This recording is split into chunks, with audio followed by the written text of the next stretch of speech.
What's up, people? It's Chris Gonzalez here, and welcome to my newly renamed channel, Chris Chats Comics, where I discuss all things comics, obviously.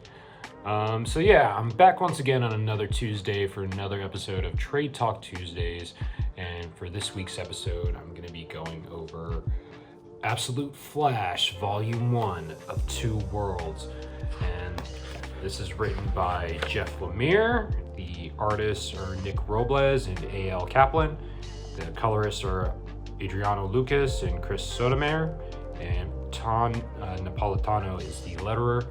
I'm going to read the excerpt on the back of the book.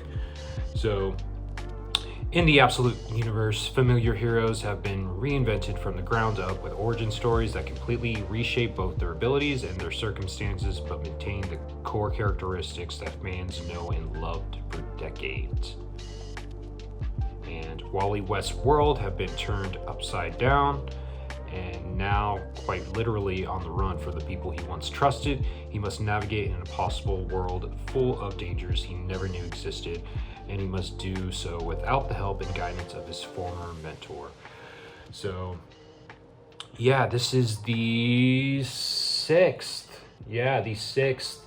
Absolute title. I think besides other mini-series that are going to be coming out in 2026, this is the sixth ongoing. So, get it out of the way. Really love this. It's probably where I rank it. It's probably Absolute Batman's my favorite, and then Absolute Martian Manhunter. Third is Absolute Wonder Woman. This is the fourth. And it's either between this or Absolute Superman as my fourth. I think I like this more than Absolute Superman. So they're tied for fourth. And last is Absolute Green Lantern. So, and again, it might still grow on me, but we'll see. But after reading all the first trades of each series, yeah, this was really good. And Jeff Lemire, he's one of my favorite writers. I loved him on Descender, Ascender, loved his Moon Knight run. And I just think he's a really solid writer, and he's great at conveying the mindset of the characters he writes, and so I just appreciate it. I appreciate his world building, and I just think he's a prolific writer. So I'm excited anytime he jumps on the title. So let's start with issue 1. And issue 1, I had read issue 1 when it first came out, but I waited until now to get the trade to read the rest. The cover issue 1. So the Nick Robles, he is the main artist on this series, and just right away his art and the colors by Adriano Lucas immediately stood out in issue 1. And Tom Napolitano, his lettering was also eye-catching, because when Wally, he's having his internal monologue, it's just the lettering I just found really captivating. Just a preview. You can see the letterings like over each other, and it just symbolizes the manic mind state that Wally is currently in. And so right away we're jumped in to the middle of the story. Wally just manifested his powers. He just doesn't know what's going on, and just look at the coloring and the artwork's just really good. And just the way, look at this double page. This is beautiful. Nick Robles, Adriano Lucas, killing it. I just love the kinetic, chaotic interpretation of the Speed Force in this. And it's just, the whole creative team does a really good job of showing how scared Wally is when dealing with his new powers. So I really appreciated that. And the way Robles, he illustrates the character's facial expression specifically are just really captivating. Really, I mean, you can't really tell, but It's just such great detail. The teardrops, his freckles, it's really detailed, and I really dug the artwork in this. So we begin, flashes back to Wally. He is a military brat, so he's kind of a loner. He moves around from town to town with his dad. His mother had died of cancer, and she was like Wally's like center. Anytime he felt frustrated, or anytime he had anxiety, he would just go back to his mother's words to calm him down. So that's where it starts off. Wally's just walking through this. He's walking out at night, going back to the military base. He's, a loner, and bumps into the absolute version of Barry Allen, who's also a scientist at this military base. And Barry Allen, he, just like in the comics or in the main line, he's a mentor to Wally, and he tells Wally like, hey, let's go, I want to show you something cool. So they go to this lab that Barry works at, and Wally's just amazed, and he's asking Barry like, yo, what are you guys doing down here? What experiments are you doing? So I just thought that was cool. And then Barry's dad comes by later, and he gets really upset at Wally for staying out late. And in issue 1, Barry's dad is made to look like a dick. Like he's just a complete asshole, not letting Wally do what he wants. Typical helicopter parent, just very strict with Wally. But later on in the series, some things get revealed about the dad, but in the first issue, he's made to look like he's an ass. So yeah, so it just keeps jumping back and forth between the present and the past. And Wally, he's being chased by the absolute version of the Rogues, which are right here. So we got Captain Cold, Boomerang. I think this is the Trickster. I'm not sure who this character is supposed to be, but this is Captain Cold's sister, and she has these robotic legs. So they're chasing Wally, and again, the artwork, really good. And like I mentioned, Jeff Lemire, he's just really great at writing interpersonal relationships. So, and this story is very much a father-son story at the core of it. So I really dug it. But yeah, it's just a really good, captivating first issue. So yeah, here's gets more into Wally, and Rudy West is his father, and yeah, just gets more into their relationship. They have a strange relationship. And then we get a preview of this particular character, and I'm not going to spoil yet of who exactly this character is, but he will be a big part of the series. And then this is how Wally gets his powers. He stumbles into Barry Allen's lab. Barry Allen's in some type of device. There's energy surrounding him, and then Barry tells Wally to run, and then something terrible happens. And again, flashes forward, the Rogues are still chasing him. They think they have him cornered, but Wally uses his powers to escape. And yeah, it seems like whatever happened in the lab caused Barry Allen to die. So that was the first issue, and it was really captivating. It ended on a really cool cliffhanger, and I'm not going to spoil, but some character shows up at the end, which I found very interesting and intriguing. So I wonder how it will play out. So that was issue 1, and then issue 2, again, Wally, he's dealing with the death of Barry Allen. And in this issue, I thought how Robles, and along with the colors, how Wally's speed force and how when he runs, it's drawn. It's just super dynamic, really kinetic and enthralling, and I just thought it was really cool.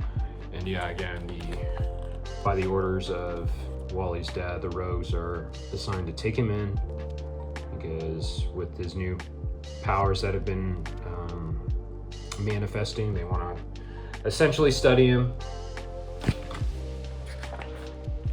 And look at such a cool double spread again, showcasing Wally's powers. It's just chaotic, and it's just a visual representation of how he's dealing with his new speed powers and how he can't control them completely yet. It's just all over the place, and I just loved the artwork, and I love the yellow and the orange and red tones, warm colors that Adriano Lucas uses. Really dug it. And yeah, again, just like the artwork, really cool. So flashbacks to prior, before the lab exploded. Rudy West, Wally's dad, confronts Barry and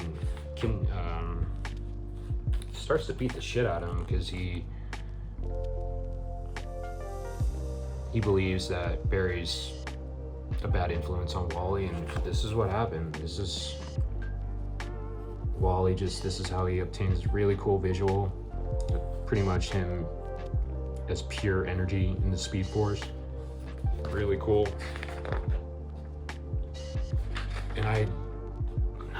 And really cool, just the way he uses his speed is depicted in this. Just the Rogues captured him in this kind of energy orb, and then he just gets out of it. Really cool visuals. Love the artwork in this. And I also really dug in this page in particular the panel layouts and just the composition of the page, showing, Wally as he's running, reflecting on his past. Really thought that was cool, really creative, and it's just easy to follow along because there's some comics they'll have like creative panel layouts, but it can be confusing to follow along as you're reading. But this was just really easy to follow, and I really appreciated that. So, and yeah, so Wally finally gets, because he takes the costume off of Barry Allen's dead body essentially, but it looks good on him. I'm digging the costume. And then we get an introduction to Absolute Gorilla Grodd, and like I said, it's that monkey that I showed earlier. He's going to be a major part of the story. So the Rogues release this version of Gorilla Grodd to track Wally down. So that was the end of issue 2. And yeah, in issue 3, again, the colors by Adriano Lucas continue to be a highlight. And specifically, again, the red streaks as Wally's running, and the artwork really great. Nick Robles again. So yeah, just look at this. The red streaks as he's running, it's really cool. He's running through the city, just really creative. And yeah, so this is a flashback, so I guess as Wally's running, Barry is like holding on to Wally as he's running, and Barry's body is just like decomposing based on the sheer force that Wally's running at. So that's really captivating. Wow, look at this image. Look at this. Very frightening. So Wally keeps having visions of Barry and his death. And then again, the Rogues are still tracking Wally. And then Grodd catches up to Wally in this barn that Wally stopped at. And I'm really digging, we'll get into their relationship further along the series, but the first time that Wally and Grodd interact was just really cool. So they touch hands, and that's how Grodd, he uses his telepathy powers. So they touch, their minds get linked with one another. Just a cool, again, really cool double page spread. Grodd is veering into Wally's mind. And then the next page, really, so they both see into each other's past and how they are growing up. Is really very emotional scene where you see Grodd getting experimented on. Really, that was hard because, you know, I love animals and I hate when animals get experimented on. So those double page spreads, very where Wally and Grodd connect. They're beautifully illustrated and, again, very emotional. Really, really dug it. And so, yeah, and also so they're just having conversations, you know, they saw into each other's mind and they become pretty much buddies. And I liked how the lettering by Tom Napolitano, when they're speaking like telepathically, Grodd will have this teal like coloring around his thought bubbles, and Wally will have like a reddish orange around his. I just thought that was really creative in how they did that. So yeah, again, just look at just the use of orange, red, and yellow. Really, really, really beautiful illustrated book right here.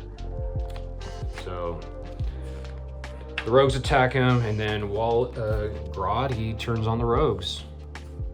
He turns on the rogues, and that was a great plan. So, and then Wally, he joins into the fight as well, punches the shit out of Boomerang.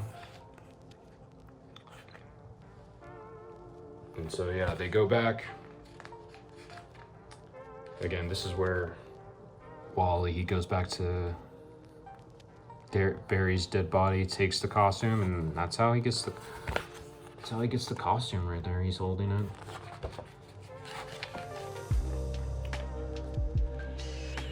So yeah, and again, the line work is now fully embraced, being the Flash. So again, solid issue. So when Wally gets the costume at the end of issue 3, it's just, there's a lot of emotional weight. You know, it felt very earned based on, and it's just 3 issues. So I commend Jeff Lemire of bringing that emotion and his script being able to produce those feelings that I got, because, you know, it was only 3 issues and I felt the weight of him getting that costume from Barry's dead body. So I really thought that was cool. So yeah, that was the end of issue 4, or issue 3, I should say. And yeah, issue 4, this is not illustrated by Nick Robles. This is A.L. Kaplan, and his style is more cartoony, and it has very anime, I felt, but it still complements Robles' art very well.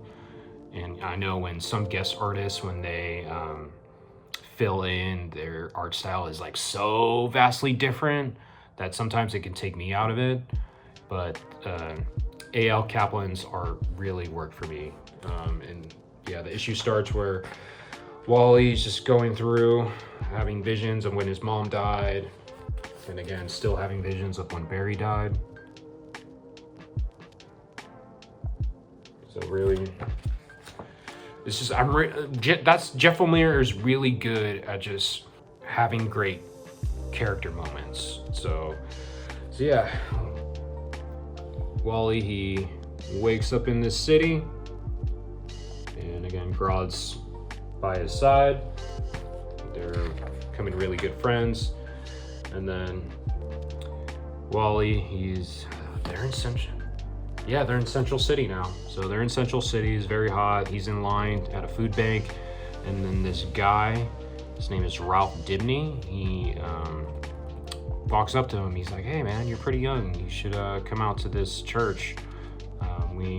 If you're under 18, we serve 3 meals a day and you can sleep. We have a bed for you guys." And initially he's hesitant, but he absolute version of Linda Park, she is also goes to this mission and she convinces Wally to go. And then meanwhile, the rogues are still tracking Wally, and I'm liking this version of the rogues. And Barry's dad, the colonel, he's getting pissed at the rogues. And then it jumps again to Wally. He's at the church, and him and Linda are just getting to know one another. And they had a wholesome interaction with one another, and I really enjoyed that. And again, the pacing of this book is just really great, and it's very fast read, no pun intended. But yeah, I'm really enjoying the pacing of this series so far. And there's again more interactions between Ralph and Linda, so digging it. And then all of a sudden Grodd, he escapes, Wally starts to chase after him, and then he jumps back to the Colonel West at the lab that exploded, and he's talking with this version of Eobard Thawne, but it's not Eobard Thawne, it's what's it? Eleonora. I think it's Eleonora. And I like how there's references to Lazarus Core, and that's like that was set up in Absolute Superman. So I'm digging that they're bringing the Absolute Universe titles together. They're starting to tie in and make references to the other books. Really cool. So yeah, and there's this one double. Yeah, look at this. Really dug the coloring, and like this is where the experiments that they were working on, most of them escaped, and then there's Easter eggs to rogue characters that I really thought were cool.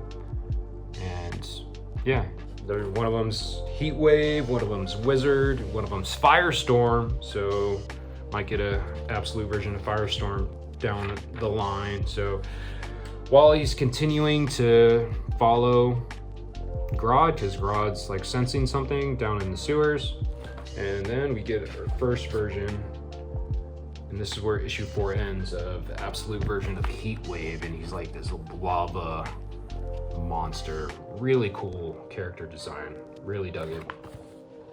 So yeah, that was the end of issue 4.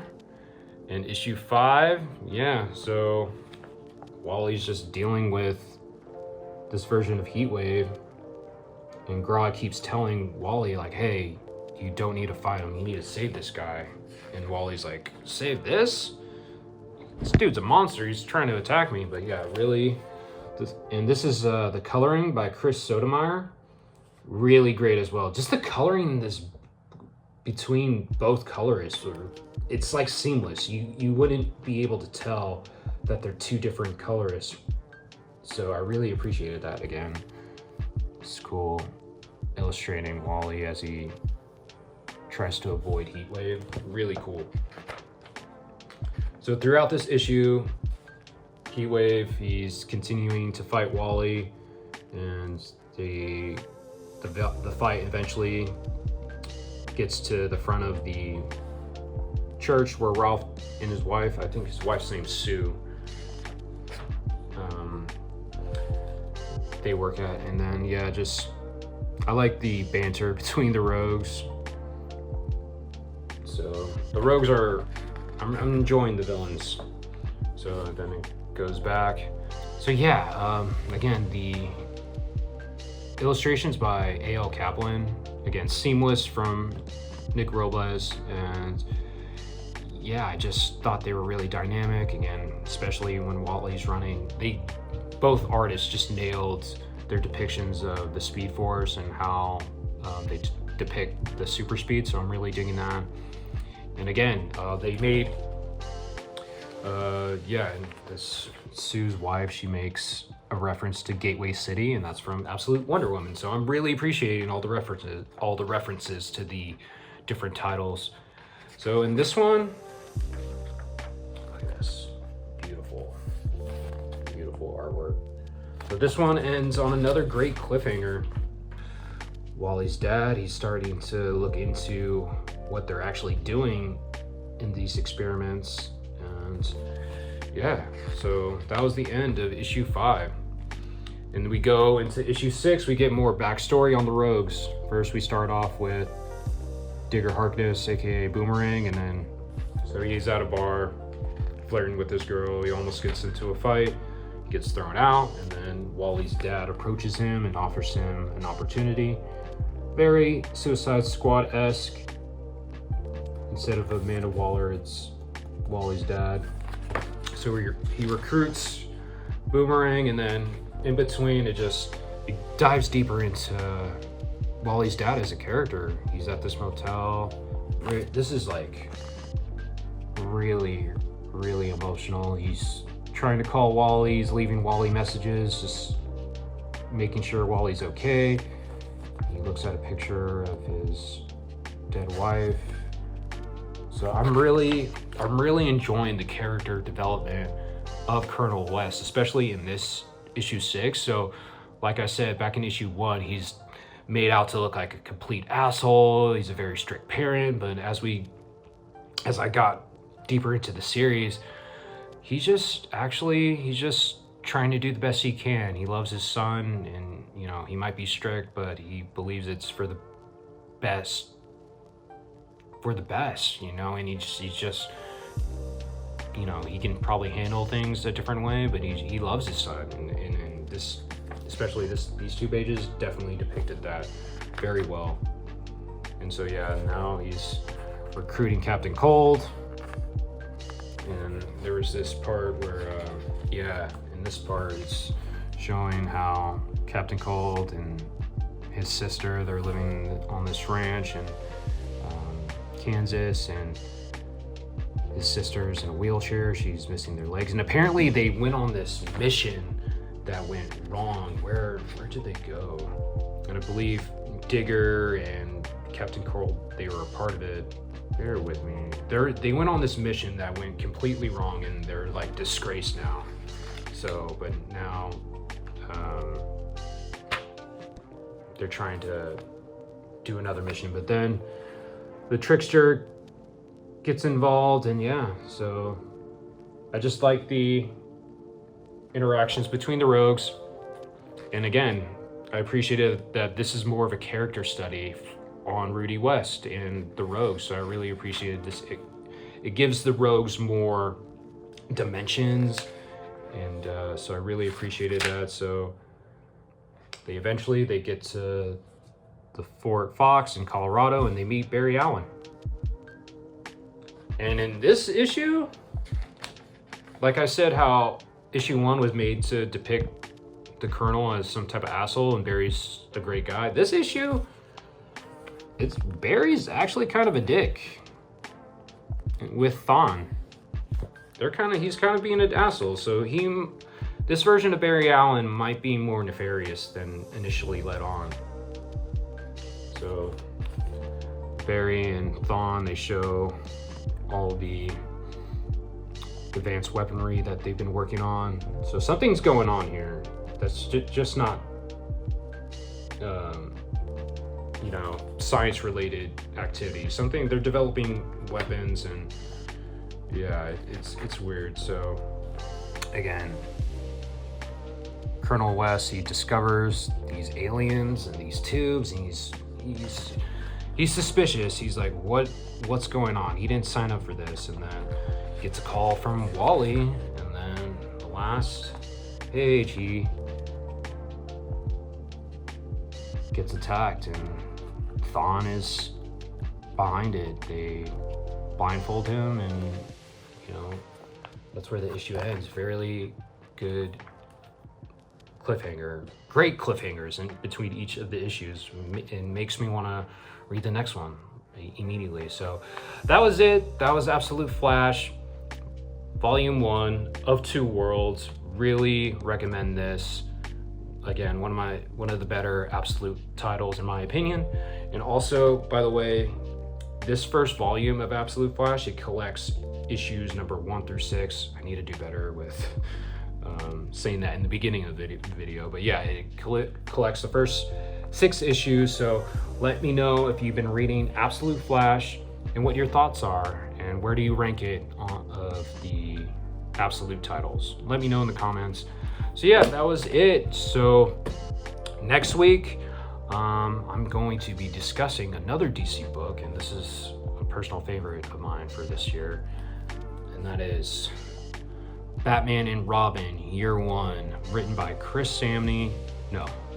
written by Mark Waid, drawn by Chris Samnee, and Matthias Lopez is the colorer. And this, I'm just going to spoil it, this is one of my favorite books of 2025, so I really can't wait to discuss it with you guys, because Waid and Samnee, they do not miss, in my opinion. So that will be next week. And so yeah, again, that was it. That was another episode of Trade Talk Tuesdays. Again, the new name of the channel is Chris Chats Comics. I appreciate my friend Jarrell for designing the logo for me. And yeah, just that is it. So be on the lookout. Tomorrow I'll be back for the last New Comic Wednesday of 2025. So be on the lookout for that. And yeah, thank you for watching. Like, comment, subscribe if you haven't, and I'll be back next week. Well, I'll be back tomorrow, but